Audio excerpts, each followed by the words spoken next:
So it seems like Eliza Bleu is scrubbing her Twitter timeline for anything that could incriminate her or make her look like she is in fact a liar. We all know that she's a liar, but I think she's posturing for probably a legal case. Maybe it's her pursuing legal action against other people, other bigger YouTubers like that umbrella guy or like the Quartering, or maybe it's her preparing or posturing for legal cases that are incoming against her. Let's check it out.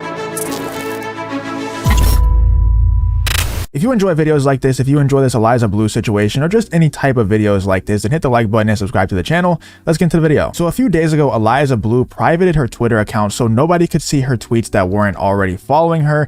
And then we saw on Social Blade, because you can check if people are deleting tweets on Social Blade and stuff like that. We saw on her Social Blade that a lot of her tweets started getting deleted, especially once she privated her account.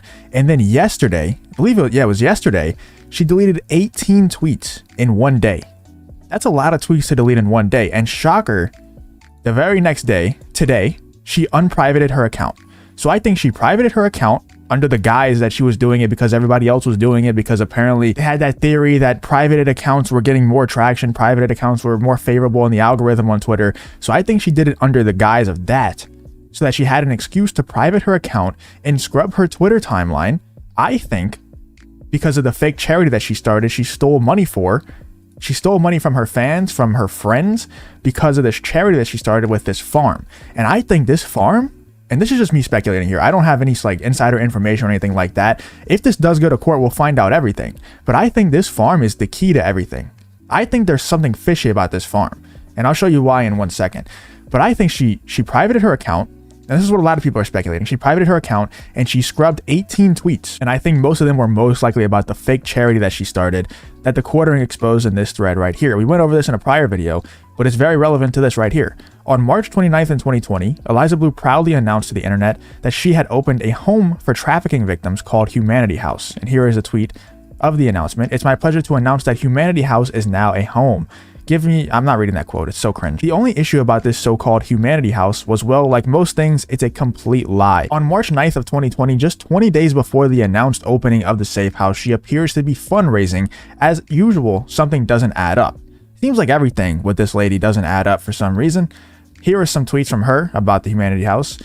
"If any extremely wealthy people want to fall off the grid until CV-19 is passed, I'll rent you the extra house on the farm. 550 acres, no neighbors for miles. Just to sweeten the deal, all proceeds go to turning that house into a safe house for survivors of human trafficking. Yang Gang, what are your life goals outside of Yang? I want to have a safe house for trans survivors of human..." I'm not going to say that word anymore because YouTube doesn't like it, so I'm going to just say T for that word right there when you're in traffic in a car.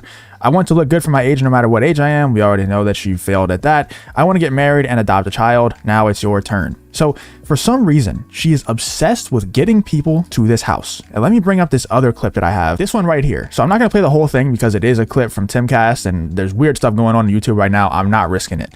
But it's just so weird to me. It's strange, the obsession that this person has with getting people to this farm. Let's check out this clip. That I had this feeling, oh my God, I said, I need to ask Shane to take my picture and write an article because I have a feeling his work will end up being Warhol-esque in a way crazy, where it's... But thank you. By the way, this is her sucking off this guy, Shane Cashman. And this is the investigative reporter that Tim Pool put on Eliza Bleu because he said he's not making any statements on this until after his investigative reporter, who is Shane Cashman, who she's absolutely just glazing right now in this video. And he's eating it up. You know, Shane Cashman is 100% feeding into it. Obviously, he's on the show with Tim Pool. She's a guest on the show. He's not going to like say, you know, screw you. I don't want this glazing that you're doing to me right now. But it's just wild to me that Tim Pool would put this guy, of all people, who in this clip, Eliza Bleu, you know, reveals that they had something planned even before this appearance on Timcast. They had something planned that they were going to do with this farm before this appearance on Timcast. It's a really weird situation to me. I'm serious. Thank you. I don't know how else to articulate it, but I think you're really gifted and very talented, and I'm grateful. Yeah, we've been talking about it. Right on. Yeah, we got something in the works. Yeah, we're going to do a thing. Yeah, it's gonna be You know awesome. what I think would be really cool, and I know you're trying to end the show, but I've had this vision a little bit of you coming out to the farm and really seeing what my day-to-day life is like. That's the goal. It's totally... Dude, it's just this farm. It just never ends. She's resiliently trying to get people to this farm. It's like she will stop at nothing to make sure that people go to this farm. It's the weirdest thing. And I'm telling you, I think this farm it's the key to everything, man. Like, I don't know. I just have like a really strong feeling that this farm is a lot more important than people are making it out to be. And I think the fact that she protected her Twitter, she protected her tweets, or privated her account, and then she deleted all the tweets about the farm, about the charity, that says a lot as well. Totally different than this glam version. Yeah, that's the goal. I love doing stories like that where I can just kind of. Do you have any overalls? Do you have any boots? Yeah. Do you have any slash From my past boots? life on a farm where I grew up. Word. Yeah. Do you like cats? I've got two. Okay. I'm excited. And you can bring your wife. Perfect. Yeah, it'd be great. Yeah, I mean, it's a really weird situation. It's really weird that Tim Pool would put Shane Cashman on her as the investigative journalist after, they already had stuff like this planned. They had stuff that's not even this farm stuff planned previously to this appearance on Timcast. They revealed that in that clip right there. I just find it really strange that Tim Pool would put her and not somebody who's more unbiased, more neutral on the case. And here was yesterday that Umbrella Guy tweeted out, Eliza Bleu scrubbed 15 tweets so far today, showing she's still in full damage control. And then she went on to delete 3 more tweets after that. And then she unprivated her account the very next day. So it's safe to say that something is going on. She definitely has something to hide. I mean, that's pretty obvious at this point, right? But I think that she has something a lot more sinister than we've even discovered yet, still hiding. And then when it comes to this Tim Pool stuff, the Quartering has responded a little bit to what's going on. He said, I know people are going to do what they want, and I've certainly had my jabs at Timcast and Cassandra Rules, but I've said my piece and had my fun. I'm focusing on Eliza and her Twitter connections. Please don't feel like you have to pile on. I think the message was received. So taking the high road, I respect it after making all the memes and everything. They were all pretty funny. But if I'm being real, I am not going to do the same thing. I'm going to still call out Timcast if he needs to be called out. I've said it in the past and I'll say it again. I'm a fan and I really respect the final content of what Timcast puts out there. I like the show.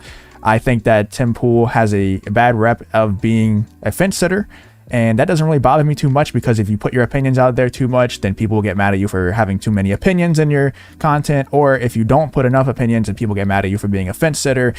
But what I have a problem with Tim Pool is when it comes to these morality issues, the Jack Murphy stuff, the Eliza Bleu stuff, it seems like he refuses to just disavow people who are just bad people, who are just frauds and phonies. He just refuses to disavow them. That's why I have a problem with Tim Pool. And the more this stuff happens, the more people are just going to run out of patience with Tim Pool, because people go back after the Jack Murphy situation. People went back after the other things that he's done, the whole Adam Krigler situation. But I think if this keeps happening over and over where he refuses to address these weird situations, and I know he addressed the Adam Krigler thing a little bit. I didn't even bother watching it. I don't really care that much. But when it comes to Eliza Bleu and Jack Murphy, man, you have to just say, I don't agree with what they're doing. It's not that hard. It's not going to be bad for business. It's actually going to be the opposite. If you disavow bad people, it's good for your business. So just go ahead and take a stance on these absolute layup video ideas that you have, and just say, yeah, I don't agree with Eliza Bleu lying about being a victim. I don't agree with her taking money from people and kind of burying this fake charity that she had. I don't agree with that. Not good. And then move on. And nobody will talk about it again. But that's not going to happen. He's just going to continue to ignore it until it goes away. And I don't agree with that. And I think a lot of other people don't agree with that as well. Let me know what you think in the comments about Eliza Bleu deleting all those tweets while her account was private. And what do you think about the Quartering's response to Timcast and Tim Pool? And what do you think about Tim Pool refusing to address the Eliza situation directly, kind of doing it indirectly by blocking the Quartering? Let me know what you think in the comments about the whole situation. If you did enjoy it, please leave a like, all that good stuff. I hope to see you in the next one.